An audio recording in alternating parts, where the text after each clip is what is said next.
Qual foi a última pergunta? A Cícera sabe. E vocês que também estiveram aqui também devem saber. Vamos lá, Cícera? Nós fizemos a 581. Nós fizemos a 581, foi a última que nós trabalhamos. E nós, na semana passada, havíamos comentado o teor da questão seguinte, 582. Estamos tratando do tema do cumprimento das missões, as missões dos espíritos encarnados e desencarnados, ocupações e missões dos espíritos. Começou lá na 558. E vimos que existem várias questões envolvendo a realização ou a frustração daquilo que nós estamos nos compenetrando de realizar como um projeto. Na semana passada, nós vimos aqueles que querem dar um passo maior que a perna, ou que, chegando aqui, se encantam com outras distrações. E ao invés de cumprirem aquilo que haviam projetado, com a autorização superior, se entregam a diversões que tiram o rumo de seus passos. E para que você possa talvez ilustrar-se a esse respeito, nós sempre nos lembramos de um filme cuja história é meio bobinha, mas se você prestar bastante atenção, apesar da bobiça, você vai encontrar profundidade. Ele tem uma ligação com os mitos gregos e você vai encontrar a referência dessas realidades espirituais naquilo que parece uma diversão ou uma banalidade, porque o filme é engraçadinho, é um filme bacaninha, chama-se Percy Jackson, o Caçador de Raios. Assistam isto com olhos não de quem apenas vai gastar tempo para dar umas risadinhas ou para ver alguma coisa de entretenimento, mas assistam com olhos de quem está decodificando aquilo que está por detrás das cenas, das falas, das buscas das pessoas, que é exatamente uma parte dele referente a essas missões que nós nos comprometemos a realizar e que quando a gente chega aqui, a gente vai fazer um monte de outras baboseiras que não são essenciais nem importantes e abdicamos de fazer aquilo que deveríamos ter feito. Então, Percy Jackson, o Caçador de Raios, é um filme interessante. Existem muitos outros que você possa assistir, mas este é o que me vem à mente de forma mais intensa. Bem, agora nós vamos para a questão 582, que é alguma coisa bastante significativa, uma vez que vai envolver todos os que participam da condição de pai ou mãe na Terra. A questão 582 que Kardec propõe, você vai ver a questão escrita na tela, é esta. Pode-se considerar a paternidade como uma missão? E para as feministas de plantão, essas que não têm o que fazer além de protestar e ficar nuas na rua para mostrar que o corpo é delas, vamos considerar aqui a paternidade no sentido amplo? Paternidade, maternidade, certo? É a responsabilidade de colocar um corpo novo na Terra. Esses que são veículos de corpos com vida e que depois precisam usar da sua inteligência, da sua saúde, para dar a essas almas o elemento necessário para sobreviver e crescerem, tem responsabilidade, tem uma missão? Essa paternidade é uma missão? É a pergunta de Kardec que nós também transferimos para vocês que estão aqui e que eventualmente se enquadrem na condição de pais ou mães. Vamos lá, quem acha que é uma missão, quem quer comentar isto? Pode levantar a mão que o Ricardo está a postos. Vamos começar então com uma pergunta prévia. Quem é pai ou mãe, levanta a mão. Isso. Levanta a mão, eu quero ver. Todo mundo. Isso. Só tem a Elaine e eu que não levantamos a mão. Então eu quero perguntar para o Gaspar. Gaspar, a paternidade é uma missão? Espera aí que eu vou filmar você. Ele está parecendo aqueles passarinhos que fica esperando para pegar o peixe no lago, assim, ó, corujado. Tava olhando aí o pessoal que ia levantar a mão. Hein? Eu acho que é uma missão, sim. É uma missão? É uma missão. Por que você acha isso? Porque Deus confia, né, nas pessoas para receberem esses filhos dele também, e que a gente deva dar todo o suporte para que eles possam cumprir a missão deles. O filho não é teu, então? Não. Ele é vamos dizer assim, materialmente, ele é filho do pai e da mãe, né, da geração dos pais. Mas, na visão de Deus, ele é um filho dele, irmão nosso. Então, nós temos que cuidar dele como se não fosse nosso. Porque depois a gente vai ter que reportar isso a Deus. O que nós fizemos na educação dessa criança. Sim. Então é uma missão, eu acho que é uma missão de grande valor para o espírito que tem responsabilidade com os filhos. Né? Ok, vamos lá então. Vamos agora, obrigado Gaspar, devolvo o seu instrumento de trabalho. Quem mais acha que a maternidade ou a paternidade é uma missão? Levanta a mão, para eu escolher agora quem que eu vou escolher. Vanderlei, você não levantou a mão, mas eu vou escolher você. A paternidade é uma missão, Vanderlei? Sim, é uma missão. Como o Gaspar falou, desde que Deus dá os filhos para a gente criar, é uma missão que a gente está cumprindo. E o que acontece se a gente não cumpri-la? Aí agora eu não sei. Aí você não vai cumprir a missão. Aí o quê? Não vai cumprir a missão. Não vai cumprir a missão, mas é isso? Ô Bosco, é uma missão a paternidade? Sim, é uma missão. Espera aí, Bosco. Deixa eu chegar o microfone, homem. Sim, é uma missão e na qualidade dos pais eles têm que educar os filhos, né, preparar para o futuro, né? Como disse o Gaspar, na verdade são todos irmãos, filhos, pais, são todos irmãos. Sim. No plano físico são todos irmãos, no plano espiritual são todos irmãos. Eu me recordo disso que vocês estão falando, de uma historinha de um rapaz que chegou numa cidade nos Estados Unidos, cidade pequena, muito protestante, a cidade e o rapaz também. Ele não tinha muito dinheiro, conseguiu comprar uma casa meio largada, num terreno abandonado, não era de ninguém, tinham perdido os herdeiros, estava jogado, ele foi, descobriu quem que era, aquele negócio, você paga quanto? Ele pagou uma coisa totalmente irrisória pela propriedade, aquilo lá ninguém queria. Quando ele chegou lá, a casa estava caindo aos pedaços, quase não encontrava a porta de entrada, o portãozinho todo enferrujado, as trepadeiras, tudo por cima. Aí ele falou, bom, é aqui que eu vou viver, é aqui que eu vou ter que construir minha casa. Aí ele então pegou a roçadeira, o enxadão, pegou o tesourão, entrou na casa, conseguiu chegar lá no alpendre, pisou no alpendre, estava podre, enfiou o pé naquelas tábuas, tudo estragada. Aí começou a ver onde é que ele tinha que reformar, conseguiu abrir uma porta, as janelas estavam meio penduradas. E ele passou então todo esse princípio de vida naquela comunidade, recuperando essa propriedade. Ele tinha que cortar mato, arrancar árvore, descobrir um caminho para chegar na casa, reparar toda a madeira, a casa era feita de madeira, né? Estava estragada, trocar as madeiras. E assim ele foi, né? Passando mês atrás de mês, mês atrás de mês, ele foi reedificando lentamente. Não era rico o rapaz, dependia dele mesmo.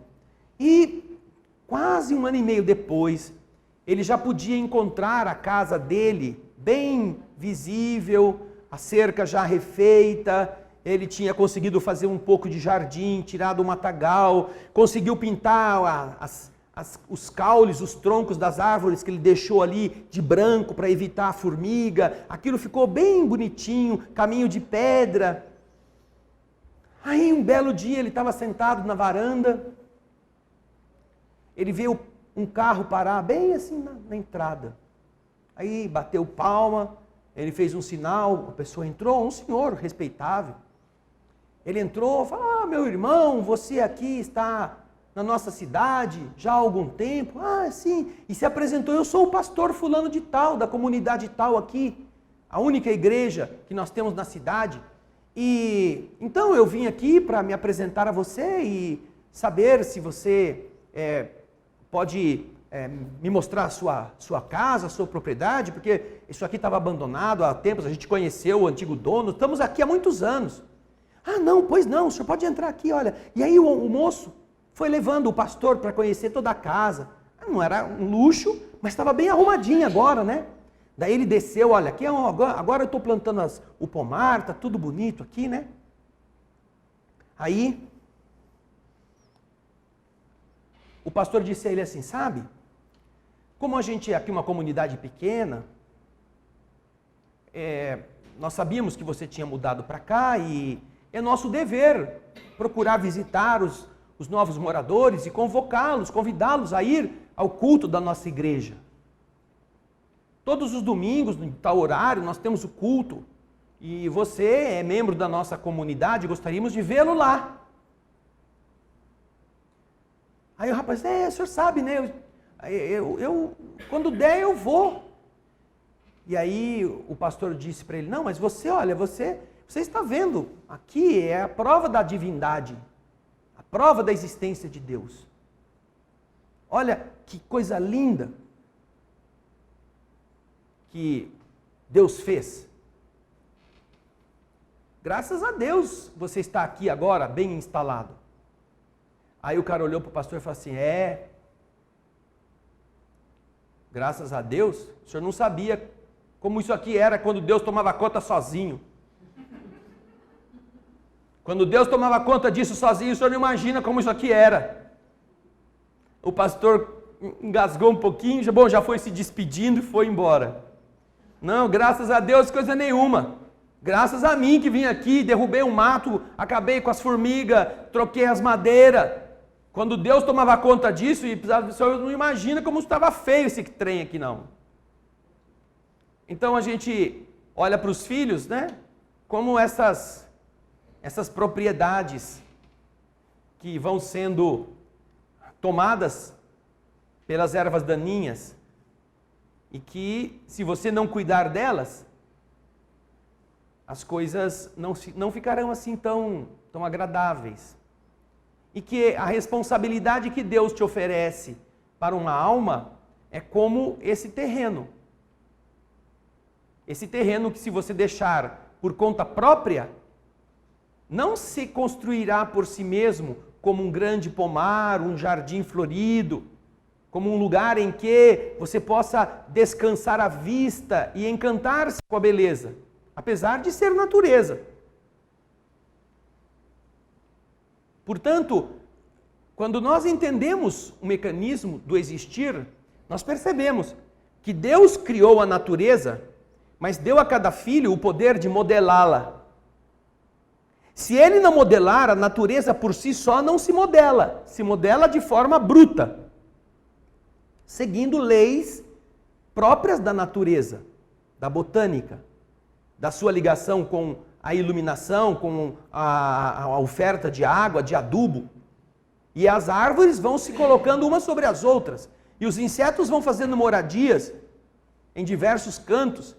Quantas vezes você mesmo na sua casa tem lá uns caixotes meio empilhados, uns pedaços de lenha que ficou num canto, algumas coisas que estão ali já há uns 15 dias, aí você vai mexer porque aquilo está meio bagunçado, você descobre um formigueiro montado, sai umas lagartixas correndo, tem um monte de coisa ali que instalou-se para fazer o seu habitat, achando que aquele é o mundo dele. Então, imagina a alma, não é?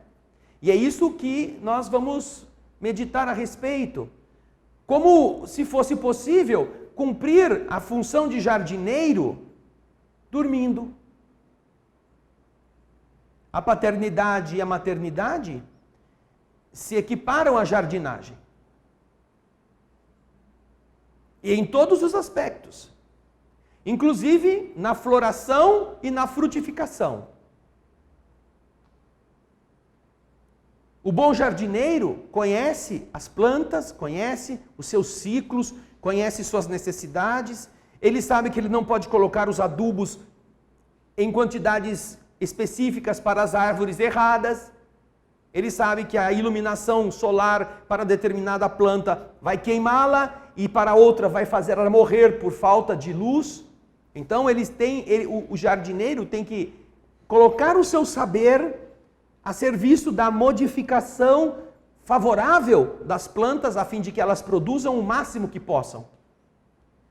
Então, a função de ser pai ou mãe representa a jardinagem. E aqui a jardinagem de almas. É então o que motiva os espíritos a responderem da forma como estão respondendo. Nós vamos ver aqui na tela a resposta que os espíritos deram à pergunta de Kardec. Sem dúvida, é uma missão.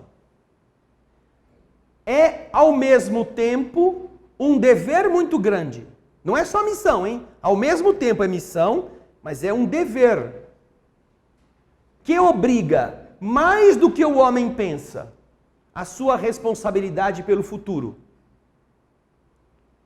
Deus colocou o filho sob a tutela dos pais para que estes o dirijam no caminho do bem. E facilitou sua tarefa, dando-lhe uma organização frágil e delicada que torna o filho acessível a todas as impressões. Mas há aqueles que se ocupam mais em endireitar as árvores do seu jardim e as fazer produzir muitos e bons frutos do que endireitar o caráter do seu filho. Se este sucumbe por sua falta, carregarão a pena, carregarão a culpa, carregarão a responsabilidade. E os sofrimentos do filho na vida futura recairão sobre eles, porque não fizeram o que dependia deles para o seu adiantamento no caminho do bem. Ou seja, não é uma missão que, eu não cumpri a missão, tudo bem, você vai recomeçar novamente na outra existência. É a missão aliada ao dever. O dever de fazer o máximo para que aqueles seres floresçam. E que, se isso não for feito, os pais omissos sofrerão todos os problemas que virem sofrer seus filhos. Nesta vida e na vida futura. Porque deveriam ter fornecido mananciais de equilíbrio, de segurança, de solidez moral e não o fizeram. E é aí que nós vemos muito bem aplicada a resposta que os espíritos dão à questão 642, que nós já falamos dela algumas semanas atrás. Bastará não fazer o mal para ser agradável a Deus e garantir a sua posição futura? Não. Não basta você encher seu filho de chocolate, marshmallow e guaraná, e ele achar que você é o pai mais legal que existe, a mãe mais joia. Não é o juízo do seu filho assim imaturo, inconsequente, achando que você é muito bacana, que vai realmente tornar você um ser digno da maternidade ou da paternidade. Não é fazer a vontade do seu filho para agradá-lo que vai te transformar em alguém que tenha acertado. Não, não é isso. Da mesma maneira que o jardineiro poda as plantas para que elas cresçam dentro dos seus planejamentos, os filhos representam estas plantas sob os cuidados de alguém que, a princípio, deveria ter mais sabedoria para educá-los. Mas, como o texto está falando, e olha só como os espíritos são claríssimos, existem pessoas que se preocupam mais em enfeitar a sua casa do que em corrigir os seus filhos. Ele cita aqui pessoas que estão mais preocupadas com as plantas do seu jardim do que com o caráter dos seus rebentos, dos seus filhos. Mas não é só com o jardim, não, que as pessoas estão preocupadas. Pessoas estão preocupadas com o cabeleireiro, estão preocupadas com o modelito, com a roupa, estão preocupados com a academia, estão preocupados com o passeio, do que com os filhos, com aquilo que eles significam. Estão preocupados com o status, com o novo carro ou as novas aquisições. Moram em casas excelentes, confortáveis e são porcos espinhos. Incapazes de se entender. E aí ficam tristes dentro de gaiolas douradas, recamadas de veludo. Então os espíritos estão informando que isto é falta do dever daqueles que puseram filhos no mundo.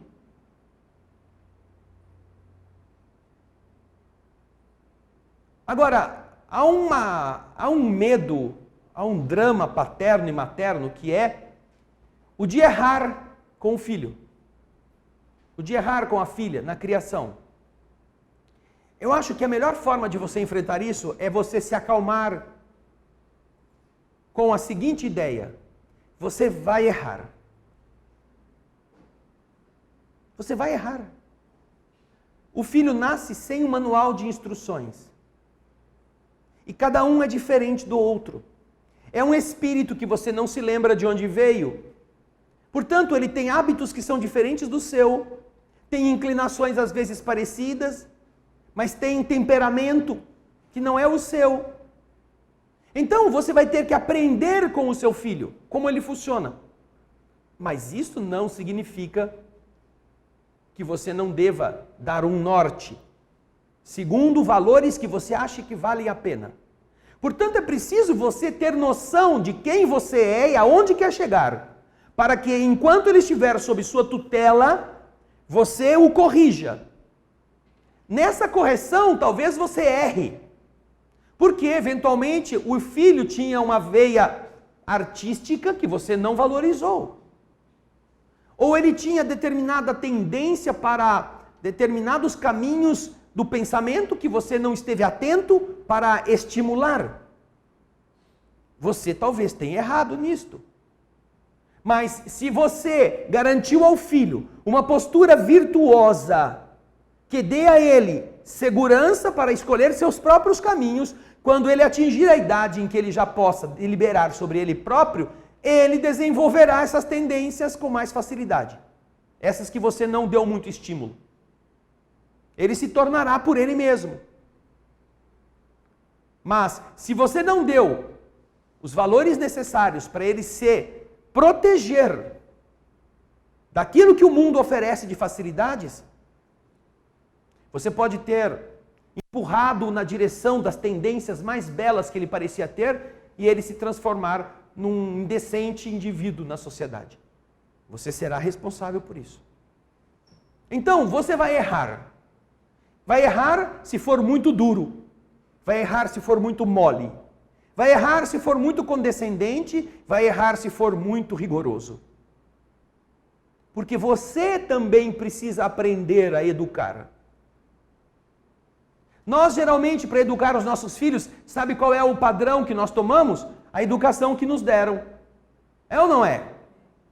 Você que começa a ser pai e mãe, você fala, não, meu pai me criou assim, eu vou criar o meu filho desse mesmo jeito. Mas faz quantos anos que seu pai criou você desse jeito? E ele também está criando você por aquilo que ele foi criado. Ou seja, se você prestar atenção, você está repassando para o seu filho uma maneira de agir de 150 anos atrás, para uma época totalmente diferente. Ou seja, não basta você dizer a você mesmo, não, eu vou fazer com meu filho como meu pai fez comigo. Mas o seu pai fez com você na década de 60, quando o mundo era outro. Se você for agir da mesma forma, sem entender a realidade de agora, você vai errar muito.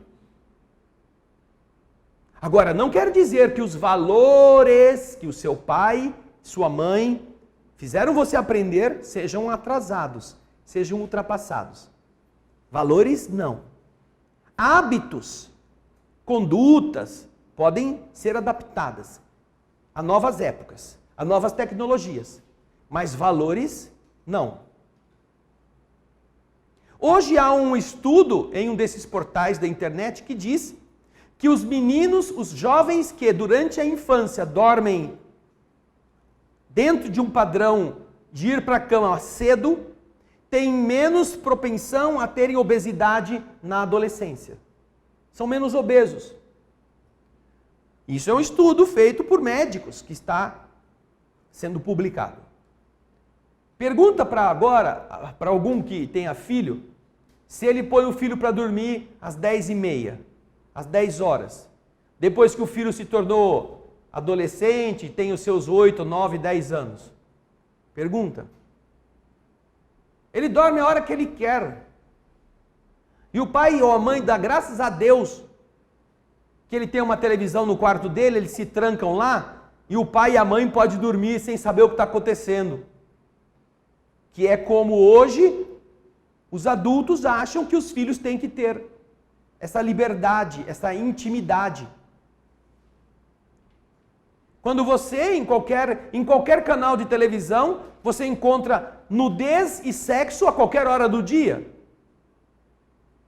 À disposição, não só de adultos, como de meninos, meninas, jovenzinhos, até crianças.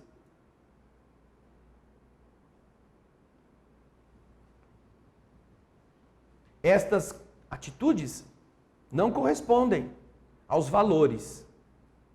Ah, que o jovem vai descobrir a sexualidade? Vai mesmo. Vai, porque você não vai com ele para a escola. Ele vai ouvir seus amiguinhos, suas amiguinhas, fazendo esses comentários lá na escola, com 5, 6, 7, 8 anos.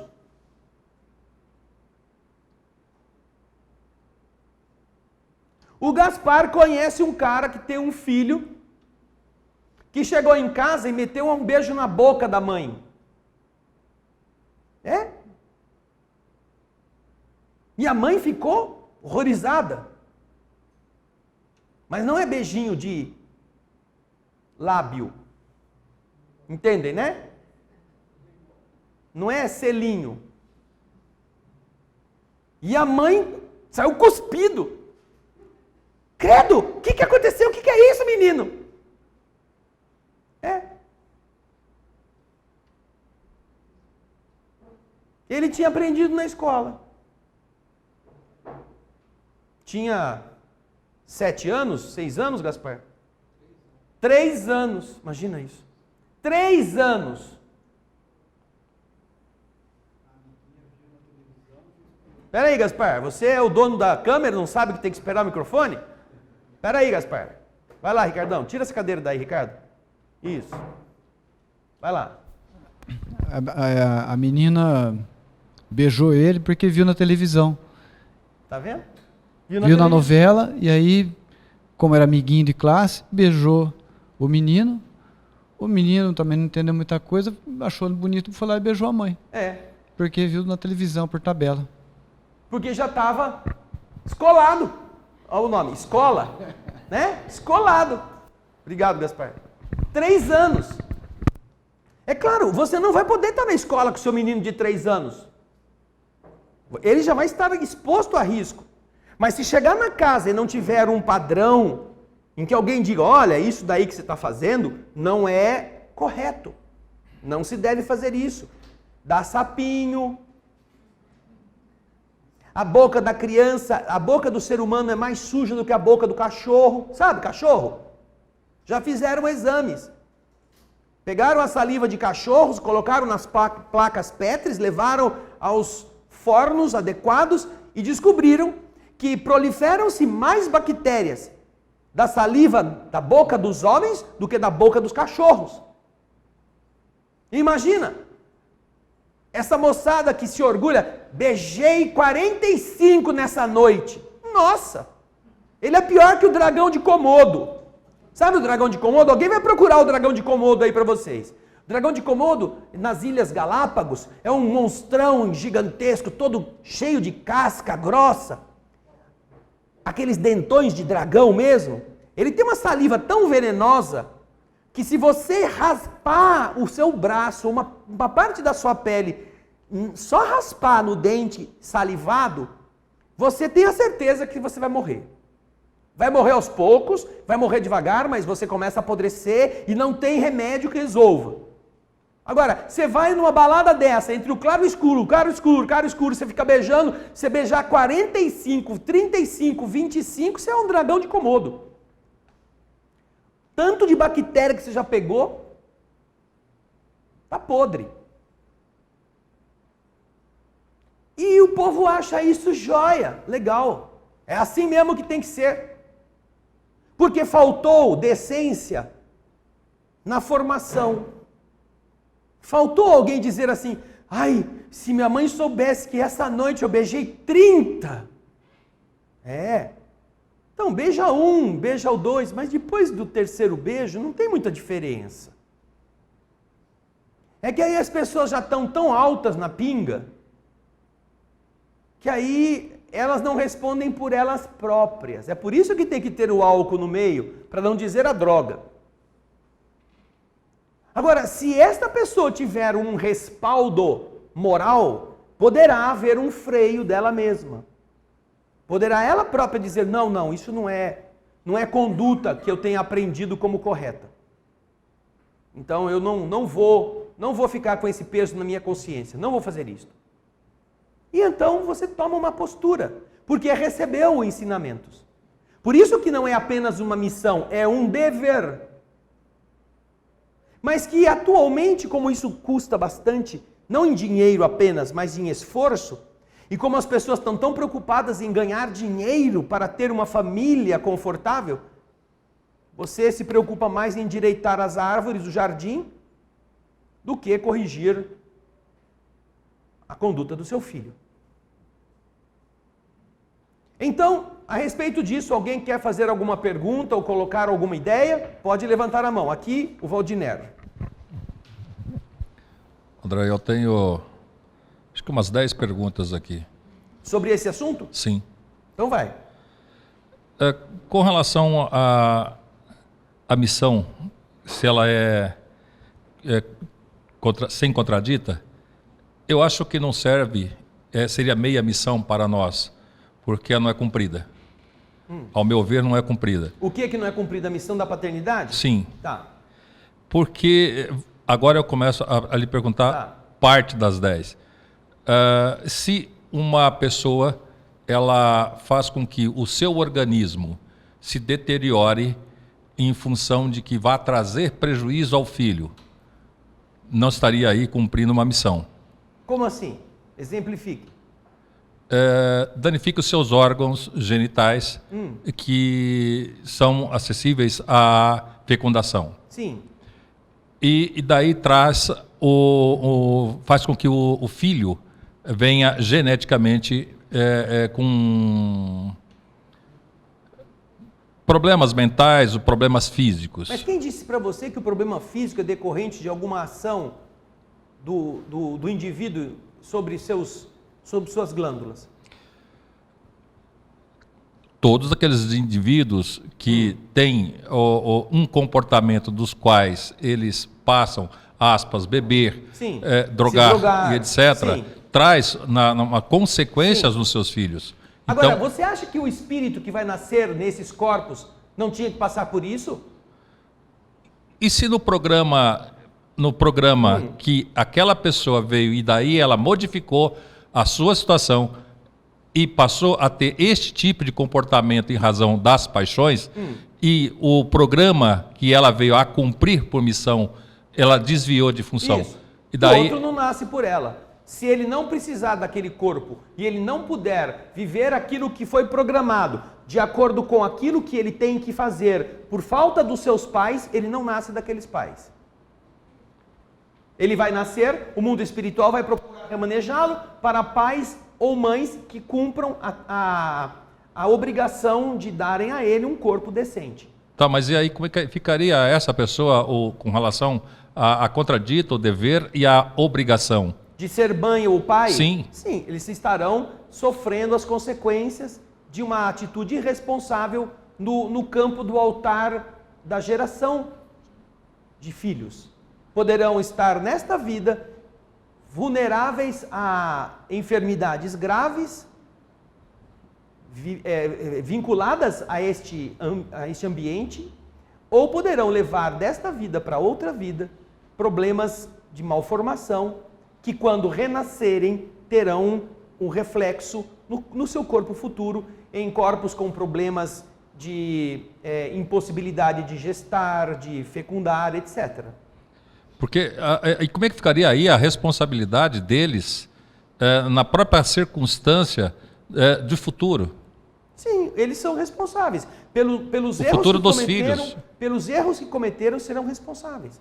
O futuro dos filhos, nos casos em que há programação de seres que vêm nascer e que foram frustrados nesse nascimento, estes filhos serão encaminhados para outras oportunidades com outros. Não estão impedidos de continuarem a existir. Continuarão a existir. Só que aqueles que teriam o dever de ajudá-los terão a responsabilidade de não terem feito. Indo lá para a parte meio final, em que os pais eles passam a ter uma preocupação mais com o seu jardim, com as Isso. árvores, etc., e não se preocupariam tanto com a formação dos seus filhos de uma forma ética, de uma forma moral. Sim. E daí só se preocuparia com Isso. a formação dos filhos profissional e materialmente Isso. falando, ou seja, para que tenha aí sucesso material. O que tem? Quais as consequências deles levariam também para o futuro, não cumprindo essa missão? Nós vamos ver depois dessa pergunta. Vixe. Na pergunta seguinte, do livro dos Espíritos. Não a sua, do livro dos Espíritos. Tá bom. Entendeu? Isso que você está perguntando, logo a seguir nós vamos ver. Tá ok. Entendeu? Obrigado. Você guardou as respostas que eu dei? Mais ou menos. Então, o que eu respondi para você quando você perguntou para mim sobre a responsabilidade do pai que, tomando droga ou fazendo alguma coisa, a mãe, ela gera um filho deficiente. O que eu disse para você? Que os filhos deficientes não viriam, os que eventualmente viria numa circunstância normal, seriam substituídos por espíritos outros que teriam esta necessidade de nascer nessas condições. Se há já a fecundação acontecida e aquele corpo vai se tornar impróprio, não se substitui espírito na hora que a coisa já está andando. Entendeu? Ninguém fala assim, escuta, a mãe ficou de ser uma boa mãe, mas agora tá fumando um cachimbo de crack por dia. Vamos tirar esse daí que era para nascer feliz e vamos botar um bandido aqui para ser filho dela. Não existe isso. Ou seja, eles vão promover eventualmente a expulsão daquele corpo para que o espírito possa estar liberto. Entendeu? Agora, se eles sabem, se aquela mulher ou aquele homem tem uma vida libertina, tem uma vida irresponsável, eles podem programar espíritos que precisem passar por este tipo de vivência uterina e depois também, depois do nascimento, para que ele possa aprender, através do sofrimento, aquilo que ele precisa.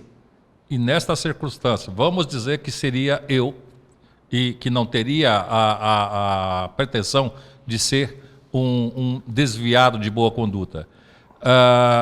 Os pais que assim o agissem, eles teriam responsabilidade por este filho? Nós vamos ver isso lá na questão depois dessa aqui. Tá bom. Tá bom? Quem mais? Quem fez mais 15 perguntas em casa? Isso é muito bom, isso é ótimo. Fala lá, Ana Paula, levantou a mão lá. Fala. Você estava falando sobre a criança pequena, né, que vê essas coisas e chega em casa, né? E na escola eles fazem muito disso. Então eu tenho quase 30 anos de experiência com crianças pequenas. Então eu uso uma tática assim, eu falo assim para eles, só vai poder beijar na boca depois dos 15 anos, quando tomaram as últimas vacinas. Antes disso fica muito doente. Eles param com a brincadeira na hora. Porque eles ficam com medo mesmo. Isso.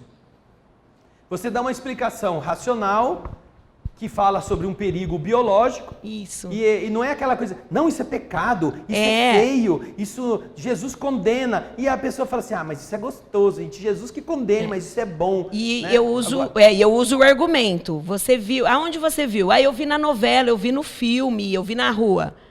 Quantos anos tinha a pessoa? Aí eles ficam pensando, olhando, falando, já tinha tomado vacina. Tinha mais de 15. Então. Já estava vacinado, né? Então. Porque com então, eles, quanto mais você usa o argumento do não pode, piora. Isso. Então a nossa conduta, na maior parte das vezes, você joga o problema lá para a professora da 8ª série. como educação. Né? Vai se administrar lá com a tia da 8ª série, porque comigo aqui eu já resolvi. Não, e funciona, porque eles estão na fase de ficar tomando vacinas e eles perguntam. Eu tive alunos que perguntaram para a enfermeira da clínica, com quantos anos eu vou tomar a última vacina? Ela fala, de criança, com 15 anos. Taradinho, né? Já desde essa idade, já está marcando lá na sua agenda. E ele falou pra mim, a tia lá da vacina falou que é com 15 anos mesmo. Então, tá vendo? Isso é assim mesmo, isso ajuda a criança a ter uma outra postura diante das tendências. Porque, naturalmente, ela é criança no corpo, mas o espírito já viveu essa emoção. Essa emoção está arquivada nos nossos gânglios basais, daquilo que nós comentamos na palestra de quinta-feira, dos impulsos instintivos do nosso subconsciente. Nós carregamos conosco. E é exatamente o papel da epífise, na fase da adolescência, permitir que essas emoções arquivadas e ainda não entendidas, elas aflorem. Mas isso vai acontecer lá na frente.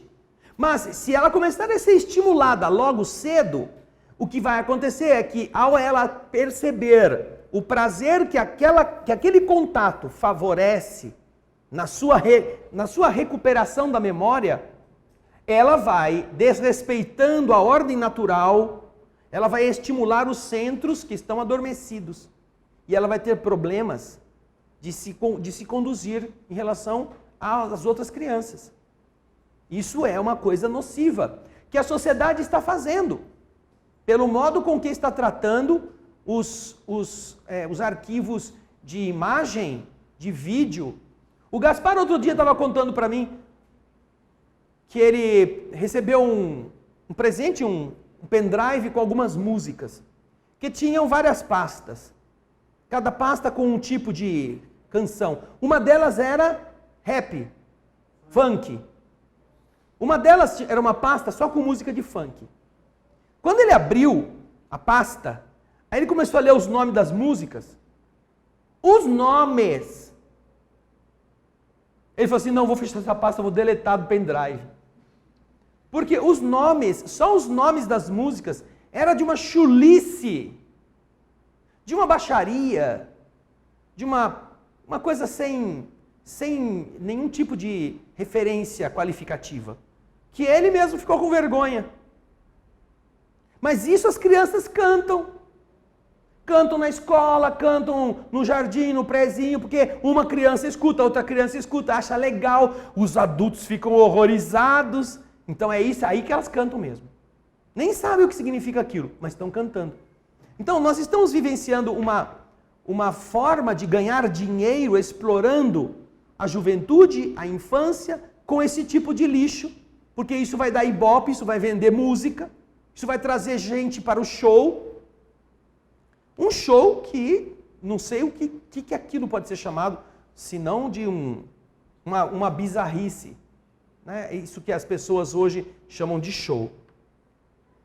O Andrezinho, a Ana Paula está me falando que o Andrezinho está com a imagem do dragão de Komodo. Ele vai pôr para vocês verem qual é o dragão que eu citei aqui. É esse aí, ó.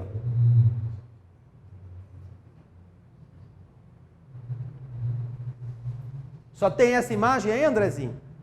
Não tem uma do cara babando, não? Do bicho com a bocona cheia de... É uma gosma. Cadê, Andrezinho? Esse não é o dragão de Komodo. Esse é o dragão de Campinas.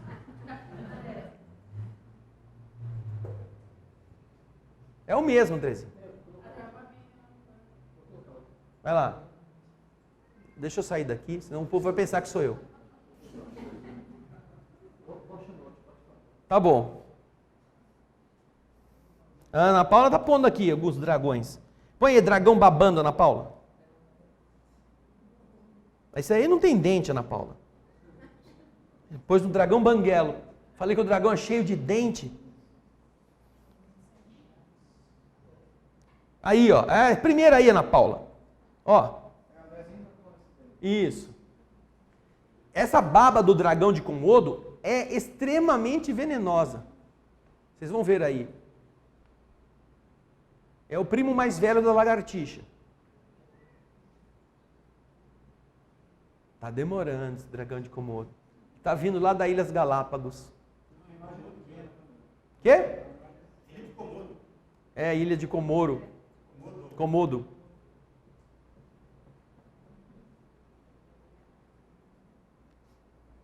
Vai lá, ó, uma hora o Andrezinho chega lá. Bom, que mais? Quem quer comentar mais essa questão da paternidade, da maternidade? Levanta a mão. Vamos lá? Primeiro aqui o Martins, depois o Vanderlei. Como se analisaria, por exemplo, a Globeleza? Em que ela praticamente... Quem? A Globeleza. A Globeleza, da Globo. Aquela... Você está citando o quê? A personagem? Não. A pessoa em si. Ah. Como ela responderia em relação àquilo ao tempo que ela se expôs? Por exemplo, ela praticamente uma geração inteira viu ela sempre nua. E dançando, ou naquela situação. Como ela seria julgada, por exemplo, em relação ao se ela desviar? Veja só. Não, a sociedade permitiu. Não vamos identificar A, B ou C. Nossa função é a de entender o funcionamento da lei para qualquer pessoa. Nisso se enquadra não só aquela que está se expondo na televisão, como também a moça que foi na igreja sem sutiã, com uma roupa transparente. É a mesma coisa. Ela não foi rebolar, ela foi rezar. Só que ela se vestiu de forma insinuante, porque lá tem um bonitão casado que arrasta uma asa para o lado dela. A Globeleza está rebolando sem roupa na televisão, está ganhando o dinheiro dela e está sendo vista por quem está com a televisão ligada. Mas a moça vai na igreja, mal vestida, vestida desse jeito, para produzir em determinada pessoa um estímulo que pode acabar com a felicidade daquele casal.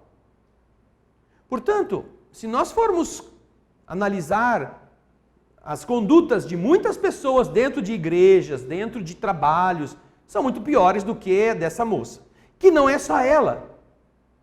Porque a indústria da sexualidade hoje em dia expõe o corpo como um produto, e as pessoas que estão atrás do dinheiro, mais do que da conduta adequada, elas querem a grana.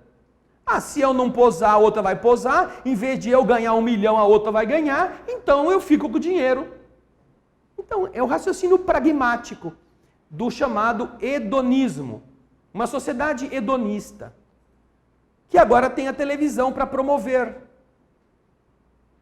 Portanto, todas as pessoas que aceitem a exposição do seu corpo de uma forma a produzir nas outras pessoas problemas de equilíbrio emocional, responderão por isso.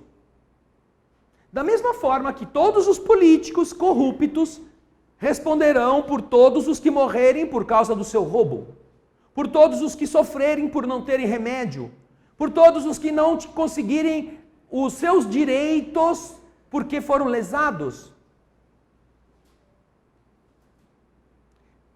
E isso é uma responsabilidade que, quando nós tomamos ciência do seu grau, nós até abdicamos de vibrar contra eles. Olha, a tragédia para eles vai ser tão grande que é preferível a gente rezar por eles, porque eles vão precisar de muita reza. E com toda a reza, eles não vão conseguir escapar dos malefícios. Hoje, por exemplo, boa parte dos cânceres de mama, cânceres de útero, está vinculado a uma vida de devassidão em alguma existência próxima. Quando as mulheres expõem aqueles órgãos que deveriam estar voltados para a garantia da vida como o altar da divindade, vulgarizando estes centros de energia, elas comprometem o funcionamento glandular e estimulam que as alterações psíquicas, as frustrações e os comprometimentos vibratórios naquelas áreas venham a ser depois materializados através de enfermidades correspondentes. Não é somente porque a pessoa tomou um remédio e o remédio desatou o câncer nessa região. Não. Cânceres de próstata, cânceres de útero, cânceres de ovário, cânceres de mama e de outros problemas semelhantes estão, boa parte deles, radicados em desvios de comportamento. Infertilidade, dificuldade de gestar, malformação, frigidez, impotência, são resultados também, em alguma medida, não em todos os casos, mas em vários deles, de comprometimentos excessivos desses processos de gestação e de manifestação que deveriam ser usados para manifestar bons sentimentos, como o amor, mas que acabaram chafurdando no Tijuco caliginoso, né, Gaspar? O Tijuco caliginoso vocês vão encontrar lá no mundo maior. Explicado por Calderaro. Então, Martins, essas são consequências que vão muito mais longe do que nós imaginamos. Sem contar o fato que eu já disse aqui, que André Luiz, quando chega lá em nosso lar, na hora de começar a estudar, a trabalhar, ajudando Narcisa, não pode entrar em 2 pavilhões da cidade, do hospital. E lá, diz Narcisa, estão guardados, separados por sexo, os homens e mulheres que se degeneraram no uso da sexualidade na terra. E quando ele quer entrar para ver, ela diz, não, você não aguentaria o que você vai ver aí. Você ainda não está preparado. Nem para ver, nem para contar. E perguntando a um amigo comum, que tinha uma convivência muito profunda, por muitos anos com Chico Xavier, se ele já tinha perguntado ao Chico o que é que acontecia lá dentro, e ele disse que já. Aí eu disse, conta para mim, o que é? Porque eu também queria saber o que tem lá de tão monstruoso. E ele disse que os espíritos que durante a vida eles se entregam às preocupações sexuais apenas, eles quando perdem o corpo físico, eles apresentam o perispírito no formato do órgão sexual predominante. Eles não têm a forma humana. Eles não têm a forma, o perispírito não assume a forma do corpo físico normal. Como eles carregam o pensamento fixo nas expressões da sexualidade, eles assumem a forma de órgãos genitais. Por isso que tem que ser apartados. Porque é impossível que alguém não se espante ao ver. Mas isso é pela fixação da mente nesse padrão de pensamentos. Vanderlei, você também levantou a mão. Vamos lá. No caso, um casal, ele tem os filhos. Aí, logo em seguida, mês, ano, eles se separam. E a missão, como é que fica? Ué, você se separou do casal. O casal se separou entre si, mas Tá, não deixou mas de ser pai nem eu mãe. pergunto assim, os filhos ficam com a mãe, geralmente. A maior parte. E a missão do pai? Ué, a missão do pai é continuar cuidando dos filhos. Sim, mas aí, no caso, acontece muito, que eu conheço, que tem brigas no meio do casal e a mulher evita do pai Sim. se aproximar dos filhos. O fato de isso ser assim, não exime nem pai nem mãe da responsabilidade de se ele não pode estar presente, porque às vezes também não será adequado, porque vai gerar conflitos, ele não deva fugir da responsabilidade de ajudar a sustentá-los. Sim.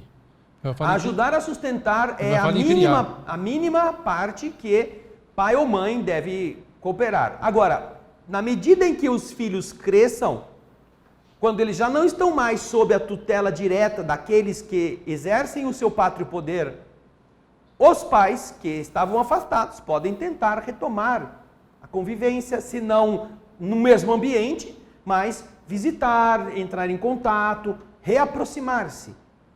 Porque ele não está impedido, ao contrário. Talvez com o futuro, os filhos comecem também a ter uma outra ideia das coisas que os pais viveram ao seu tempo. É muito comum. As tragédias familiares hoje são da ordem do dia. E às vezes usam os filhos como maneira de pressionar ou de intimidar a outra parte. Nós vimos recentemente uma tragédia em que o pai matou o filho aqui em Campinas, na época do Natal. Entrou, pulou a janela, pulou um muro, assassinou a mulher, assassinou todo mundo que encontrou pela frente, matou até o próprio filho. E depois se matou. Por quê? Porque estava em processo de separação, porque a mulher tirou os filhos dele, ele não queria ficar sem o filho, ou seja, é um desajuste. Mas não existe desculpa que impeça pai ou mãe de dizer: não, eu não pude criar meus filhos porque o outro não deixou. Não. Às vezes a gente se acomoda. Não, já que vai dar muita briga, então vai, fica você, cria aí. Mas isso não significa que depois que passa esse período, o pai ou a mãe, que estavam forçosamente afastados, não possam buscar entender-se com os filhos. Não é? É uma forma, inclusive, de reparação desses deveres, porque o filho vai continuar sendo filho até morrer, e depois da morte ainda. Portanto, se nos 20 primeiros anos os pais, porque se separaram, não puderam estar juntos, depois dos 20, 25 anos, nada impede que o pai ou a mãe que estivesse distante voltasse à presença dos filhos. Não é? É uma coisa que se espera que nessa fase, pelo menos, não haja mais atritos, nem haja mais conflitos para que isso aconteça. Né, Henrique? Tanto é que a própria lei que permite a separação, hoje não tem mais separação, é o divórcio direto, através de uma emenda recente, permite que haja o divórcio, mas preservando os filhos, impõe a própria justiça, através do juiz que preside a audiência, com o promotor, que faça-se a criação compartilhada. A guarda compartilhada. A guarda compartilhada, que é a aproximação dos pais do filho, para que o filho não sofra um desajuste dos próprios pais. O filho não pode ser punido pelo desajuste dos pais. Então preserva até essa guarda compartilhada, buscando mas defender isso a criança. Hoje. Isso é hoje. Isso é agora. Isso mas só se tornou assim porque as pessoas desajustadas emocionalmente usavam os filhos e a guarda ou pátrio poder para impor-se sobre os outros. Para exigir dinheiro, para fazer pressão, para dizer, eu não vou deixar visitar se não pagar, se não aumentar, não sei o quê. Aquela conversa de sempre. Né? Então, com esses problemas socialmente detectados, a legislação foi sendo aprimorada para facilitar que haja agora a responsabilidade de ambos. Ou até, se o juiz achar adequado, a supressão do poder de ambos e a colocação da criança em guarda de uma outra pessoa, que não em pai e mãe. Porque às vezes os dois não têm equilíbrio. É o benefício da criança que está em jogo, antes do interesse dos pais, não é? Elaine? No programa Famílias Modernas, você fala sobre as várias composições, né, que hoje acontecem. Essa missão da paternidade, ela também é transferida no caso de uma padrasto, madrastas, aquela família mosaico, né, que um junta aqui, outro junta lá. Essa mesma missão, ela é transferida com o mesmo grau de responsabilidade? Não? como... Veja só, nós temos uma missão, quando somos filhos de Deus, que é a missão de amarmos como uns aos outros gostariam de ser amados.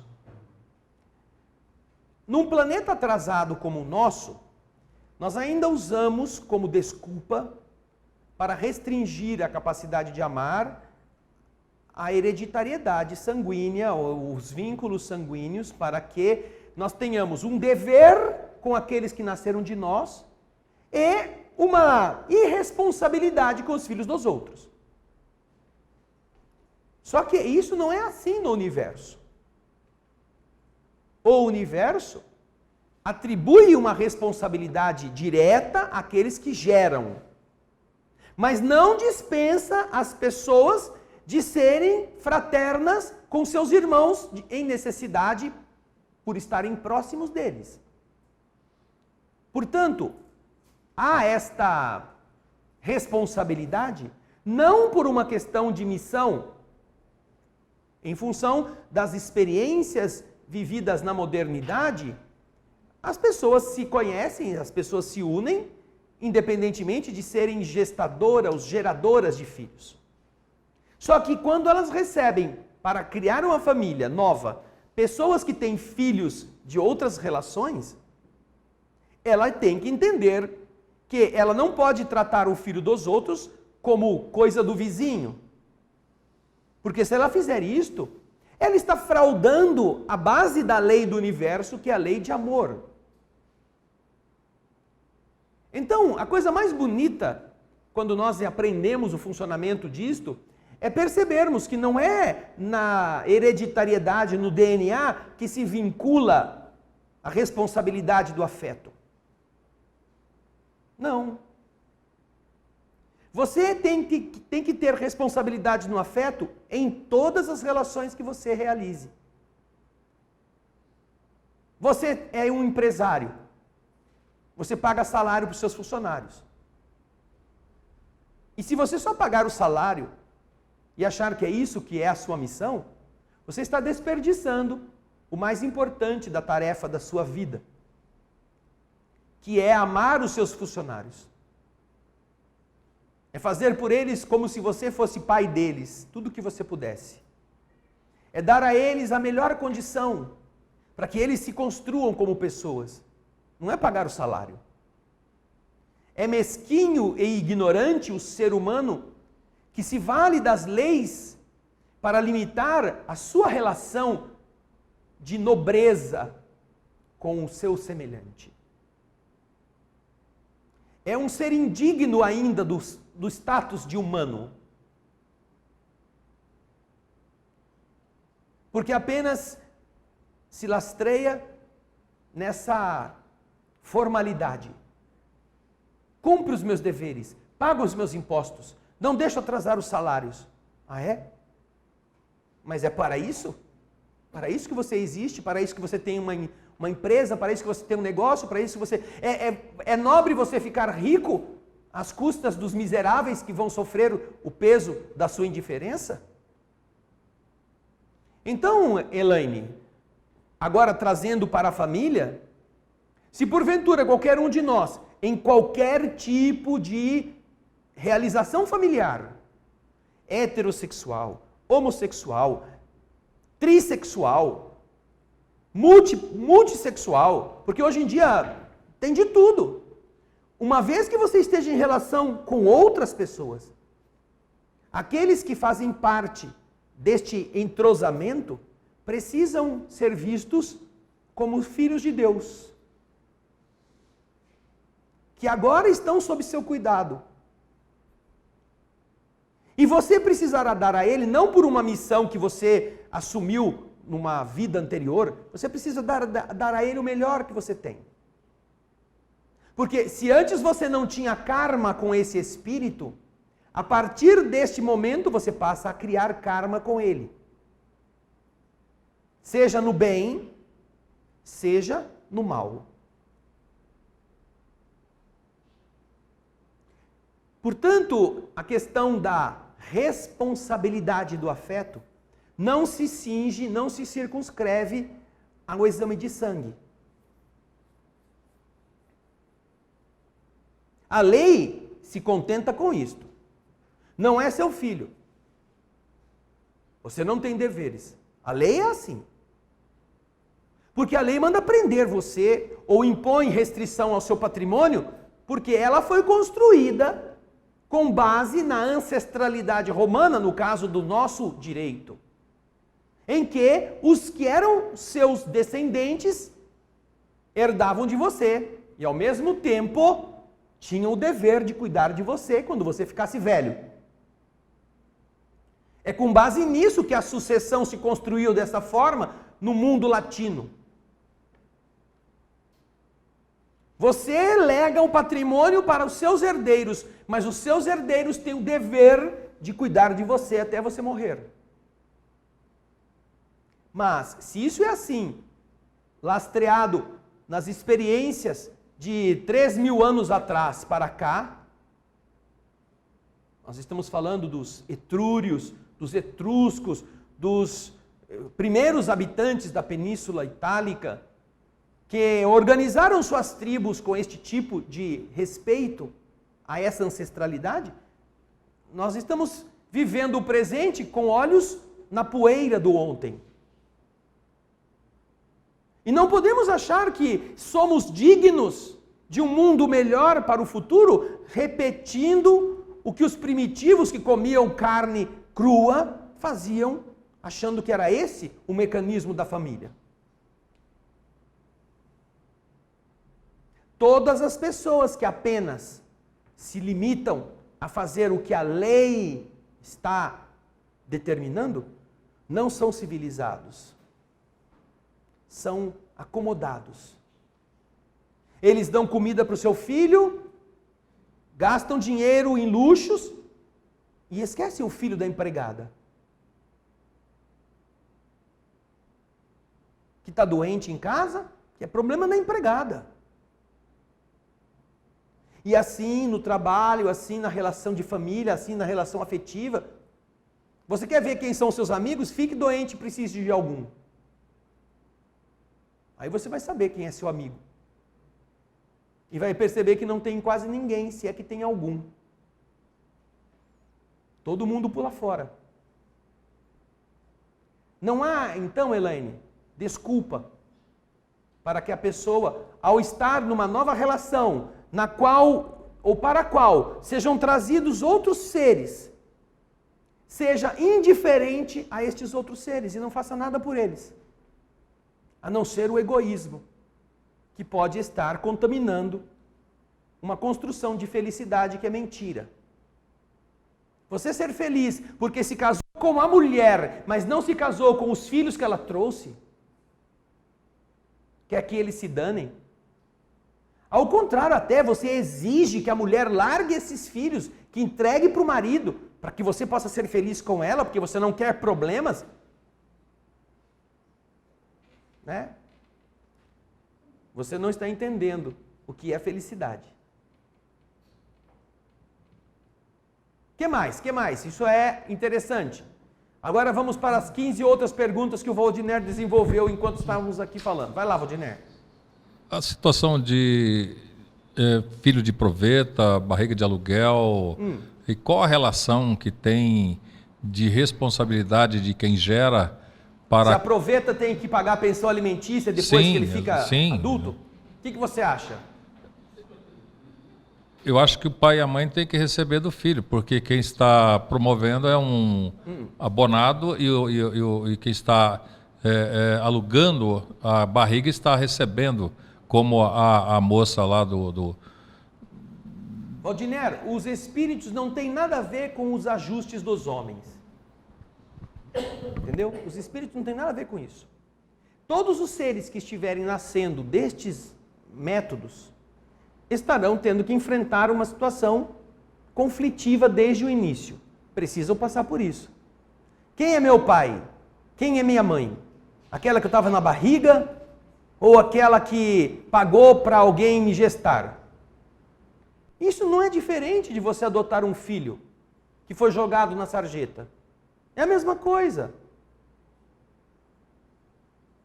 Quem é minha mãe? Procura o filho. É essa que cuidou de mim desde que eu nasci? Ou é aquela que me pôs no mundo e me abandonou? É a mesma coisa.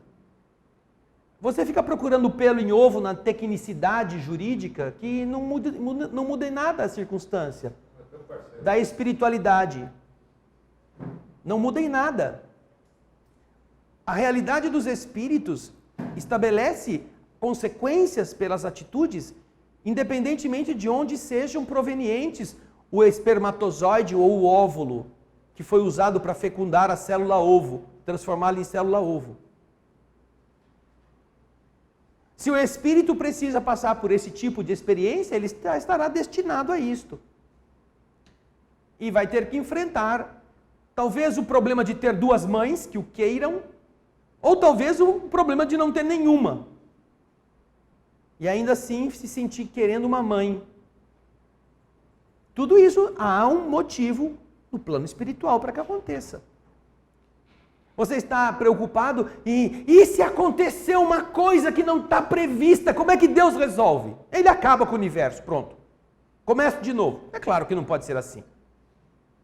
Se Deus é onisciente, se Deus conhece todas as coisas, certamente que todos estes problemas, que todas estas circunstâncias estarão dentro dessa previsão. E só para fazermos um paralelo, não querendo dizer que seja verdade, tá? Não querendo dizer que é verdade. Mas pesquisando coisas sobre o que nós estamos vivendo hoje em relação a OVNIs, a raças de extraterrestres, etc., eu assisti a entrevista de um americano, cujo nome é Alex Collier. Alex Collier, ele conta uma história muito interessante. Ele tem uma relação desde jovem, desde criança, com seres de Andrômeda, para onde ele já foi levado, inclusive. E ele os descreve. E não é uma vez apenas. Houve épocas em que ele não sabe explicar como, mas ele esteve com os andromedanos em suas naves, que são verdadeiros mundos, de tão grandes que são, por 3 meses, habitando com eles, sem entender como é que era possível ele estar lá num tempo desse e ao mesmo tempo estar no corpo físico na Terra. Ele não sabia explicar. E entre as coisas que ele conta sobre os andromedanos, que segundo ele são espíritos muito nobres, são almas bastante maduras, e que ele citou 2.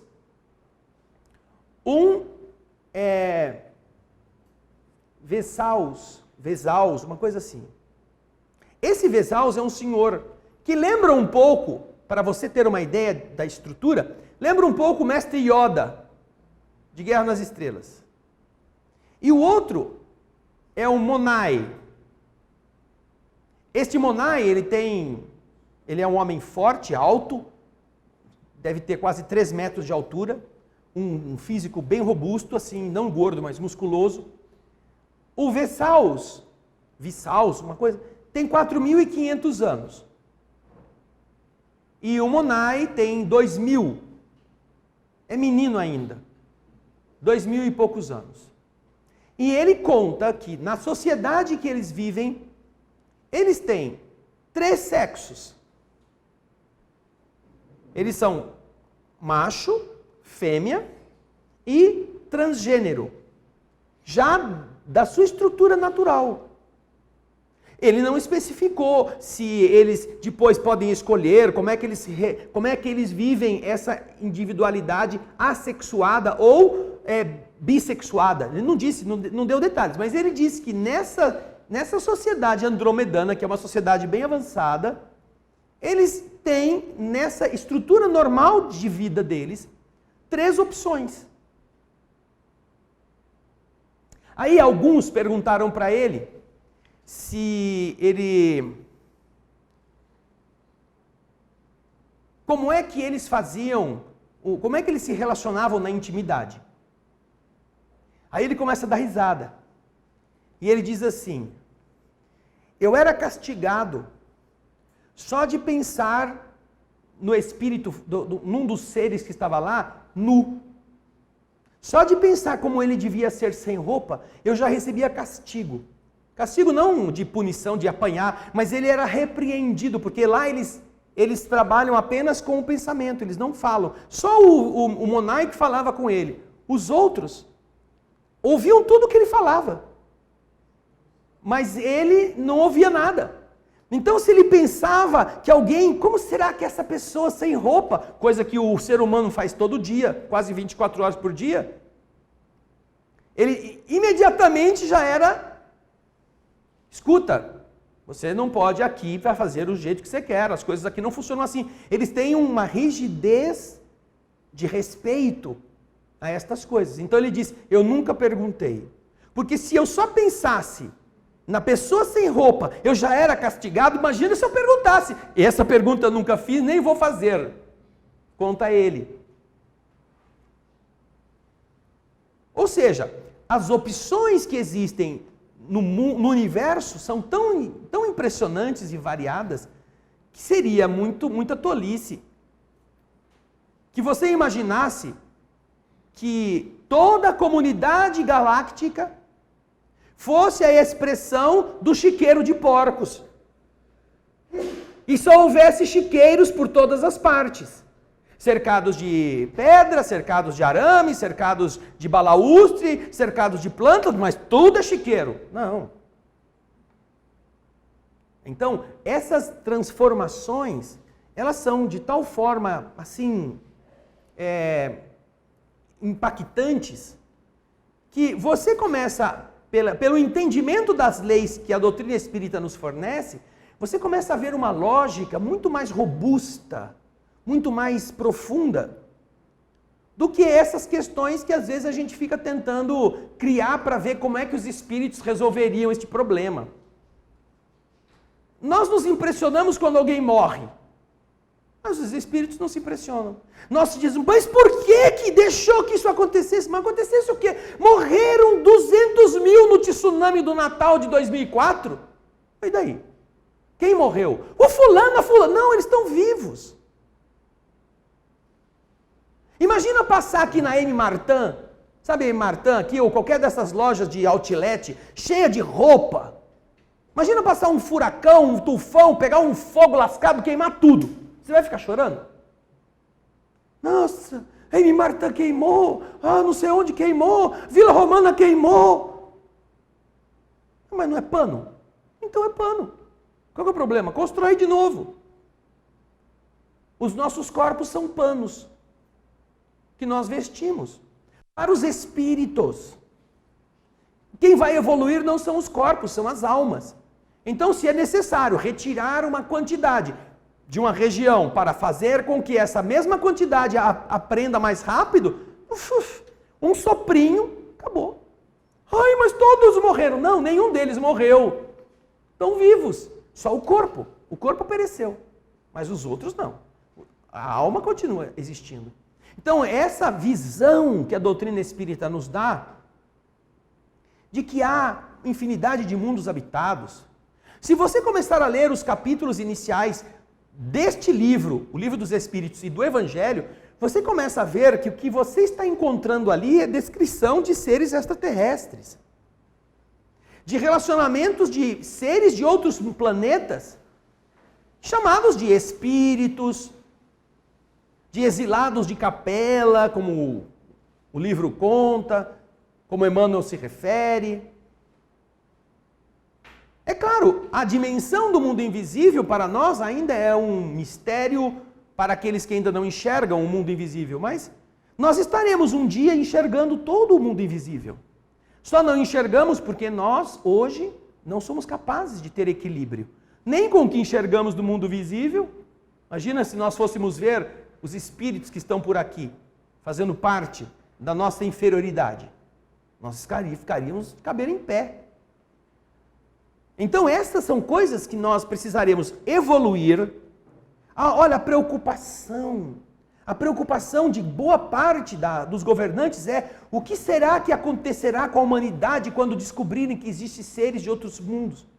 Por quê? Porque os católicos dizem que o homem é o centro do universo, só existe vida humana, porque Deus criou o homem. Ou seja, eles estão trabalhando com conceitos que talvez nem os egípcios tinham. Que só existe vida na Terra, que a vida humana é o ápice da criação. Conta outra história, né?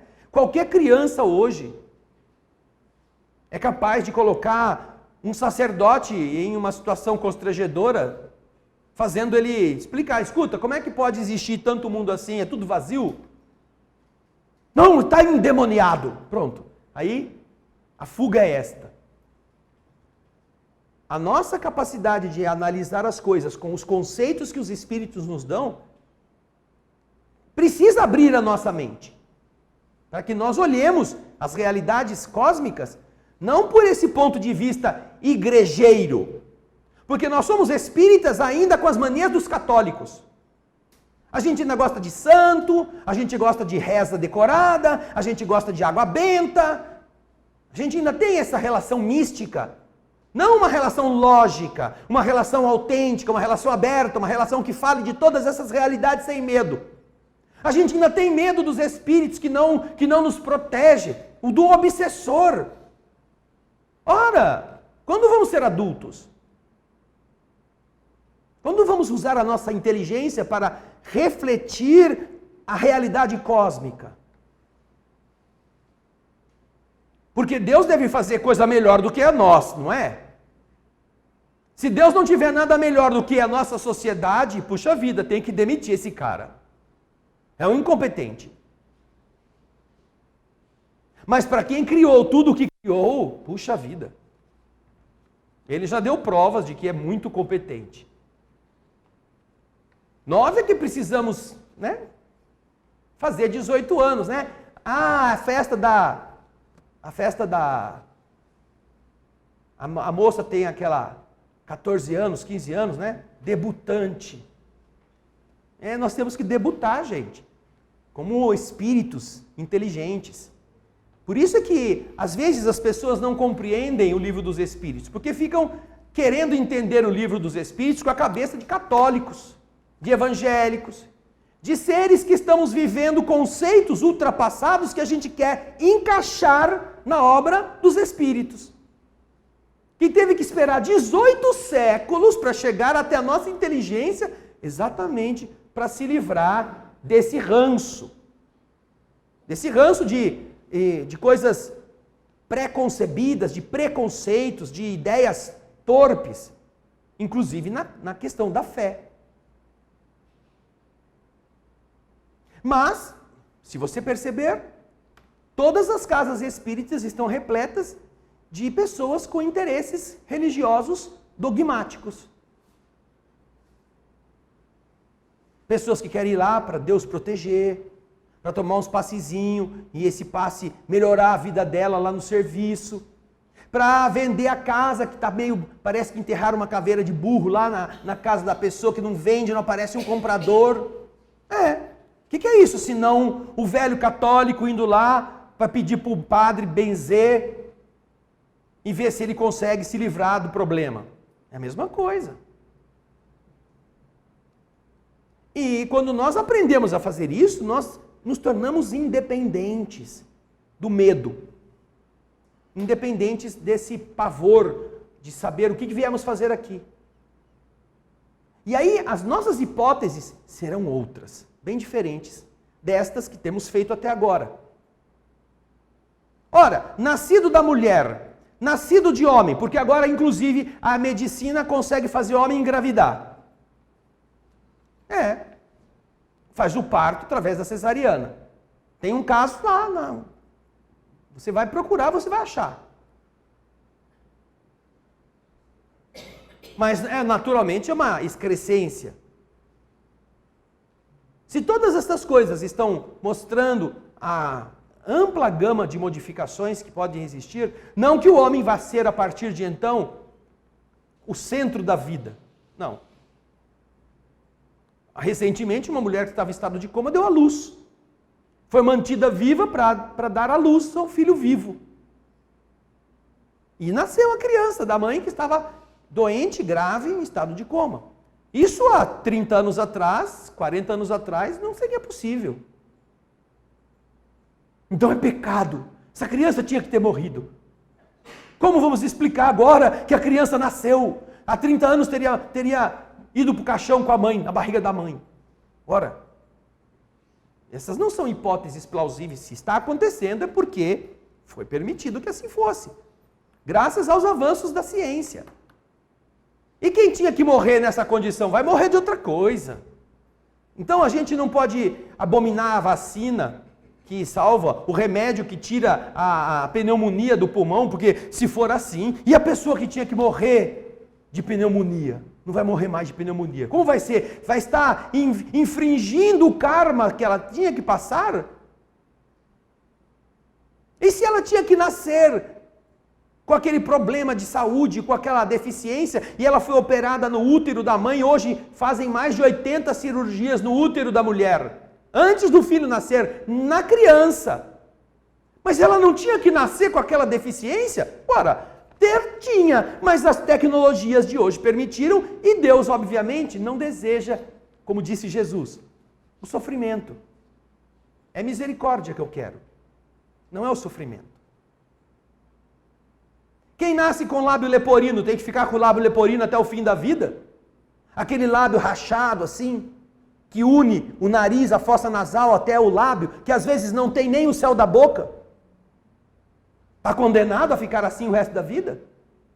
Então isso aqui não é um berço de amor, isso aqui é a casa dos horrores. Para que ter inteligência? Para que aprender a medicina? Para que ter esses recursos tão avançados para deixar a pessoa morrer como nasceu? Então nós precisamos trabalhar a nossa mente. E isso é uma questão de preconceito, de falta de exercício das nossas potencialidades espirituais. Olhar para frente com olhos de curioso que quer devassar o amanhã, entendendo que pode ser muito mais surpreendente do que a gente imagina. Mas certamente será muito melhor do que é hoje, do que é agora. Nós vamos então agora dar a voz também aos nossos telespectadores. Na semana que vem, vamos para a questão 583, aquela que eu disse para o Valdiner que vai responder as outras questões que não foram respondidas. Se uma criança se torna má, apesar dos desvelos de seus pais, os pais são responsáveis por isso? Ah, interessante. Então, semana que vem, 583, anotem aí. Agora temos as participações dos nossos telespectadores, que já alcançaram um número superior a 4.200. A Ana Paula me informou aqui, como eu disse no início, sobre o filme Percy Jackson e o Ladrão de Raios. Ele tem a imagem, ele vai colocar para vocês verem, para ilustrar aqueles que quiserem assistir o filme.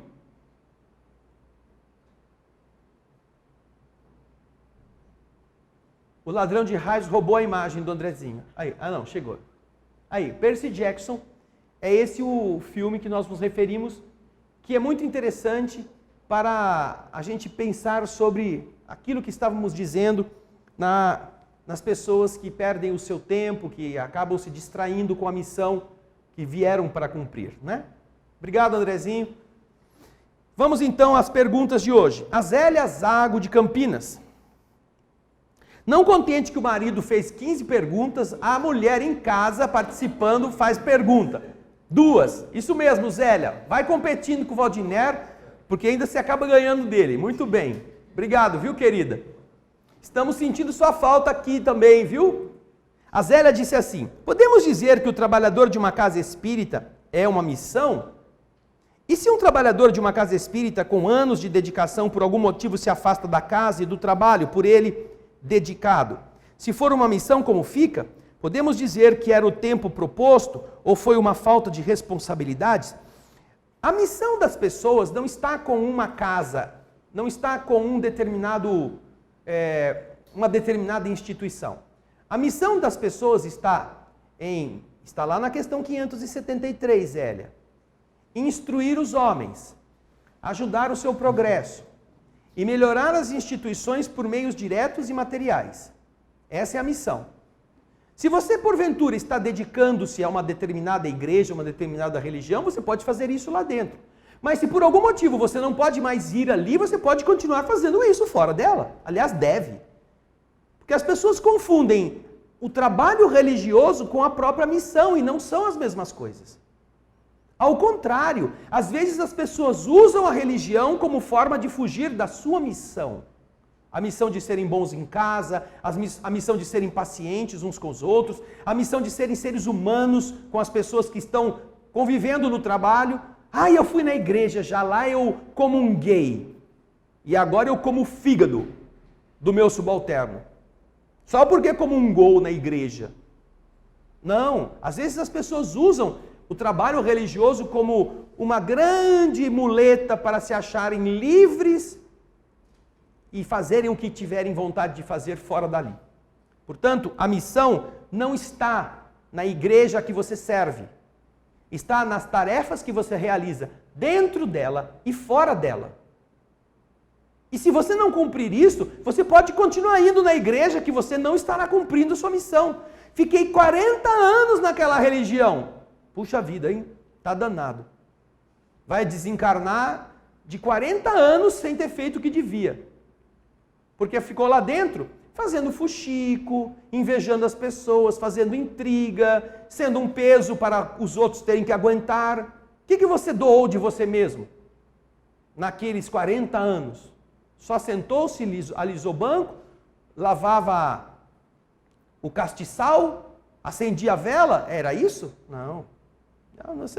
Você não vai para o paraíso. O paraíso não precisa de burocratas. Os burocratas da fé, de todas as igrejas, não têm espaço no paraíso. Se assim pudéssemos chamar, não é? A evolução espiritual dos planos superiores. Então, obrigado, Zélia. Obrigado por você estar conosco, ok? O Antônio Kzuba, lá de Chur, na Suíça, diz assim: estou na maioria das vezes ligado a vocês, apesar de não me manifestar sempre. Muito obrigado, viu, Antônio? Aí ele diz assim: desde criança tenho a miopia e o astigmatismo. Porém, há 10 anos atrás, foi detectado e confirmada a retinose pigmentar, que é a perda gradual da visão. Conversando sobre o assunto, uma pessoa me disse que estou passando pela prova, e se não for bem, passarei pela expiação. Já outra pessoa disse que já passei pela expiação, e agora estou passando pela prova. Qual é o correto na minha situação? Aí ele põe uma observação assim: não sei se é verdade, me disseram que fui cego na vida passada. Levo essa situação tranquilo e com humor. Que Deus os abençoe sempre. Abraços. Obrigado, Antônio. Agora o que eu quero dizer para você é o seguinte: o correto na sua situação é você passar com esse bom humor que você está passando. Porque se for prova, você estará vencendo. Se for expiação, não estará perdendo tempo com revolta. Estará entendendo que isto está acontecendo para o seu bem. A expiação, geralmente, ela acompanha o indivíduo rebelde, que não suporta, que reclama, que está com raiva daquele problema. Este está passando por uma imposição da lei, porque ele não quis resgatar este problema de outra maneira. Então, a característica mais marcante de um problema que estamos vivendo como expiação é o indivíduo não aguentar aquilo e só ficar reclamando. Quando ele leva as coisas do bom humor, na boa ideia, quando ele tira boas coisas, quando ele sabe que aquilo vai reduzir-lhe uma capacidade, mas ele poderá desenvolver outras, ele está enfrentando aí sim a dor chamada, na qualidade de prova, como a mestra que vai edificar o espírito mais rapidamente. Esse que está em prova foi ele que sabe que pediu. Portanto, ele não pode xingar a si próprio. Ele não pode se abominar, ele não pode se odiar. Então ele fala: não, é melhor mesmo eu passar por isso tranquilo, vou fazer os exames, vou tomar os remedinhos, e isso eu vou aguentando até a hora que Deus quiser. Isso demonstra que a pessoa está entendendo que aquilo é um benefício para ela. Por isso é prova. Agora, não se preocupe tanto, viu? Você vai ter gente dando chute para todo lado nessa bola. Lembre-se que isso que eu estou falando a você está no Evangelho. A diferença entre a prova e a expiação Está no livro dos Espíritos e no Evangelho, nós já aprendemos isso. E eu estou te falando não uma coisa que eu acho, eu estou te falando o que os Espíritos explicam. Prova e expiação significam dor. A expiação é uma dor para o espírito rebelde, que não vai gostar de passar por aquilo. Já a prova é aquela dor, aquele obstáculo, aquela situação que o inibe, mas que ele aceita de forma resignada. Aí ele está em prova, tá bom? Obrigado, viu, Antônio, por você ter se feito aqui citar, se você nos trazer a sua experiência e estar conosco sempre. A Ana Paula está dizendo que na Suíça, nesse momento, já é 1h da manhã. São 3 horas de diferença. A Raquel Rosa de Itanhaém diz assim: frequentávamos uma casa espírita aqui em Itanhaém. E durante um estudo, recebemos uma psicografia onde um irmão, como uma criança, dizia: mamãe e papai, já estou pronto, só falta vocês aceitarem. Ainda tínhamos dúvidas quanto a trazer um bebê, devido trabalharmos e nosso filho mais novo já estar com 8 anos. Porém decidimos, e hoje ele está com 7 anos. Se eu não tivesse aceitado, teria engravidado da mesma forma? E se essa não aceitação acarretaria em falta? Bem, eu não conheço, Raquel, quais são os compromissos que você assumiu com o seu esposo. E, naturalmente, provavelmente o espírito, como você está dizendo aqui, está convocando a vocês para darem uma chance de ele nascer. Se vocês não tivessem aceitado, como muitos não aceitam, teria adiado esse retorno. Ou ele estaria sendo endereçado a um outro tipo de renascimento com uma outra família. Mas você e ele, seu marido, acharam que era conveniente aceitar a vinda deste ser. Agora, eu faço a pergunta inversa. Um casal que desde que se uniu nos verdes anos da juventude, resolveu ter um filho por ano, enquanto a mulher for fértil e o marido também, vai ter 30 filhos? Vai ou não vai? Vai. Se for um filho por ano, são 9 meses de gestação, em menos de 30 anos ele pode ter 30 filhos. Aí você vai dizer então, ela se comprometeu a ser uma coelha na vida física? Não. É claro, uma vez que você se disponha a ser pai e ser mãe, não importando a quantidade, o mundo espiritual vai usar a sua disposição e vai trazer para o seu convívio a quantidade de espíritos que eles conseguirem trazer para receber os seus bons exemplos. Não quer dizer que você tenha um compromisso pessoal com os 30, mas quer dizer que você já é capaz de amar qualquer um, mesmo que não fosse seu filho. Se alguém largasse uma criança na porta da sua casa, você catava e punha lá para comer na mesma mesa. Quem cria 8, cria 9. O povo falava assim, capazes de amar independentemente de serem os geradores físicos. Então, observamos que aqueles compromissos que nós assumimos, se porventura tiverem que realmente chegar às nossas mãos e por algum motivo, seja natural ou artificial, nós não tivermos mais condições de ser os geradores, poderão chegar até nós via transversa. Poderão ser filhos de nossos parentes que eventualmente dão à luz e depois morrem e não tem ninguém para cuidar. Podem ser filhos que nasçam de estranhos que acabam chegando para você tomar conta e você os acolhe. Vão ser filhos seus. Agora, quando você está na Terra e decide determinada política pessoal para sua forma de administrar a vida, você será responsável por aqueles que você está criando bem e, eventualmente, quando chegar do outro lado e falar, poxa, tinha mais 2 aqui que eu tinha aceitado receber, mas, sabe, a crise estava grande, então a gente ficou com medo. Então, você vai ter que falar com eles, vocês desculpem, viu, a gente acabou titubeando, mas Na próxima a gente vai acertar. Então você vai ter que administrar isto. Não é o fim do mundo.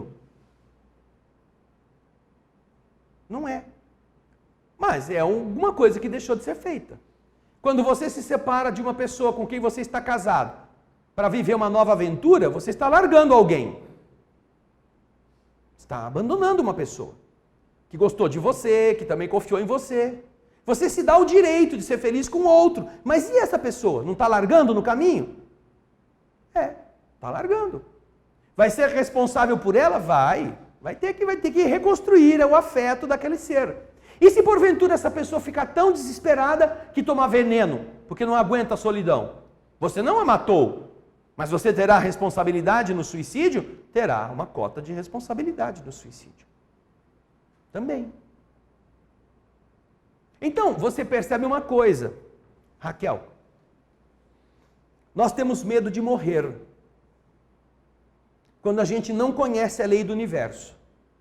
Mas quando a gente aprende um pouquinho da lei do universo, a gente passa a ter medo de viver. Porque são conjuntos tão profundos de responsabilidades, de deveres, de condutas, que se você dormir só com um olho e o outro ficar aberto, ainda assim você vai acabar infringindo alguma coisa. Ainda assim. Então, nós não estaremos aqui como julgadores das decisões que vocês tomaram. Agora, dizemos, se porventura havia um projeto e vocês não cumpriram, esse projeto será adiado para uma próxima vida, caso aquele espírito precise nascer de vocês. Se ele precisar nascer através de outro, ele será encaminhado para uma outra pessoa, tá bom? Agora tem o Márcio Rosa, o marido da Raquel. Fui casado por 16 anos, no meu primeiro casamento, e tive 2 filhos. Quando me separei e constituí nova família, em conversa com a minha atual esposa, meu filho mais novo disse a ela que agora ele tinha a atenção da minha parte que nunca teve, quando eu vivia com a minha esposa. Sabendo desse sentimento, concluí que inconscientemente não estava cumprindo minha obrigação enquanto vivia com a minha ex-mulher, no tocante ao meu filho mais novo. Está certo esse pensamento? Talvez esteja. E talvez, Márcio, a gente possa levar esse pensamento até um pouco mais longe. Talvez se você soubesse naquele tempo o que você aprendeu depois, você não tivesse se separado. Você estivesse ainda unido à sua antiga companheira.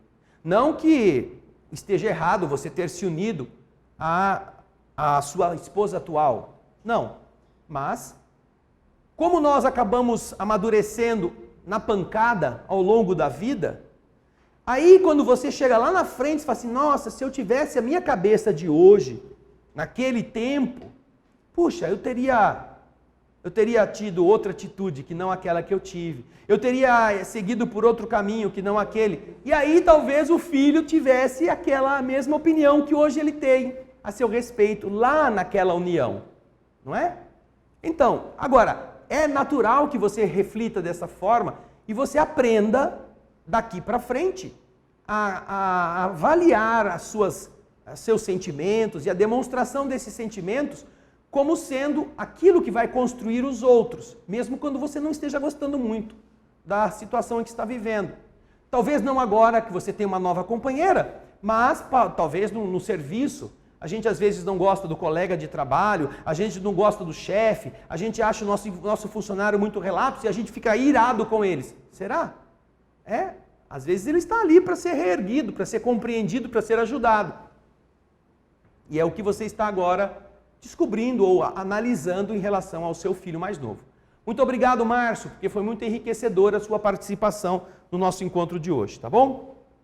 Aí a Zélia, novamente, semelhante atrai semelhante, a lei do universo, não é?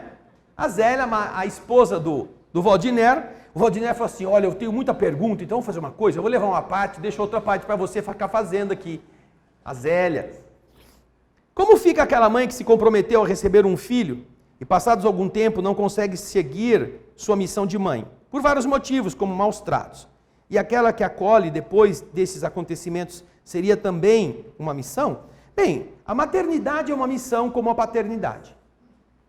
Todos os males, todas as dificuldades que as pessoas aleguem para não ser, ainda assim não tiram dela a tarefa que ela resolveu adotar. Agora, naturalmente que o universo leva em consideração caso a caso, né? O que fez uma pessoa passar por essa situação e o trauma que isso poderia ter gerado caso ela enfrentasse uma situação dessa de ter a luz e ficar sem criar adequadamente. As nossas intenções é que prevalecem sobre os fatos. O porquê fizemos, qual era o nosso objetivo, se esse era o nosso desejo. Então, você, Zélia, poderá encontrar nessas interpretações a explicação do universo generoso e ao mesmo tempo responsável. Todos nós, quando não cumprimos uma tarefa, estaremos precisando desempenhá-la mais para frente. Quando abandonamos alguém no caminho, precisaremos recolher este alguém mais adiante. E quando nossos equívocos já não têm mais vítimas, porque aquelas vítimas já evoluíram, aquelas vítimas já nos perdoaram, aquelas vítimas já construíram o seu amanhã e não desejam que a gente sofra, nós ainda continuamos com a culpa na consciência. E nós temos que devolver a vida que nós agredimos, não mais a pessoas. Nós temos que devolver ao ambiente em que estávamos vivendo, em bênçãos, os males que nós praticamos. Portanto, deveremos resgatar isso ajudando os filhos alheios, ajudando as almas que não têm mães, que foram abandonadas, mesmo que elas não tenham nada a ver com você. Ok? Nós temos aqui uma pergunta ainda da Luciana Brandão, que nós vamos deixar para a próxima semana, Luciana, porque nós já passamos do horário, e porque também ela está um pouco relacionada com a questão que vem a seguir, 583, tá bom? Por isso, eu peço desculpa, mas a Ana Paula vai reservá-la para na primeira questão da semana que vem, mesmo que o Valdiner tenha 30 questões, a primeira vai ser a sua, tá bom, Luciana? Muito obrigado pelo seu carinho, por todos vocês que estão aqui, por você que nos está assistindo. Nós te agradecemos, Senhor, a oportunidade de pensarmos nossa vida segundo critérios de nobreza, segundo ensinamentos de valores que levam o espírito em conta, muito mais do que as tradições genéticas. Obrigado por nos ajudar a ver o mundo com olhos de generosidade, de bondade, de solidariedade. E ainda que não sejamos membros físicos de famílias alheias, considerarmos-nos na honrosa posição de agentes do teu amor na recuperação dos aflitos, dos desesperados da terra. Obrigado por nos dar a dimensão mais próxima da grandeza divina, dessa responsabilidade de viver. E que o nosso desejo de chegarmos mais alto na ordem evolutiva, aprenda que não se construirá senão com a diminuição das lágrimas alheias, com a diminuição do sofrimento dos nossos semelhantes, com o idealismo do bem se condoendo com a dor que não é sua, nem dos seus. Só aí nós estaremos entendendo o amor de Deus. Obrigado, Senhor, por toda a oportunidade de falarmos sobre um tema especial, porque todos somos filhos de pais. Não há ninguém que tenha nascido sem tê-los. Mesmo que não sejam responsáveis, mesmo que não tenham sido amorosos, todos nós estamos aqui, graças à renúncia de um casal, que não nos matou no corpo, que nos deixou viver, que concedeu-nos a chance de respirar e nos deu de comer, para os quais a nossa gratidão não tem como ser retribuída ou retribuir o que fizeram. Mesmo quando não nos trataram bem, mesmo quando não nos deram aquilo que sonhamos ter, mesmo que nos tenham castigado. Só o simples fato de nos terem deixado chegar à luz do dia e não nos matado, representa uma dívida nossa de gratidão a esses corações. Por isso, Senhor, que a nossa responsabilidade de viver, tendo ou não rebentos pessoais, materiais, vivendo no mundo, não se circunscreva a acharmos que aqueles que não têm filhos estão isentos da missão, mas nos faça entender que eles são mais livres para terem mais filhos, para fecundarem os corações alheios que não têm pais, para ajudarem a ensinar crianças a só beijarem depois da última vacina e dar-lhes entendimento, protegendo-os de um mundo devasso, de um mundo leviano. Que nós possamos amar, tendo filhos legítimos, mas possamos aprender a amar, fazendo nossos filhos todos os nossos irmãos, dando o melhor que tenhamos. Com muita gratidão por termos a possibilidade de exercitar este amor puro, que nasce no coração e não no útero, é que nós deixamos a prece com a qual encerramos o estudo desta noite. Pai nosso,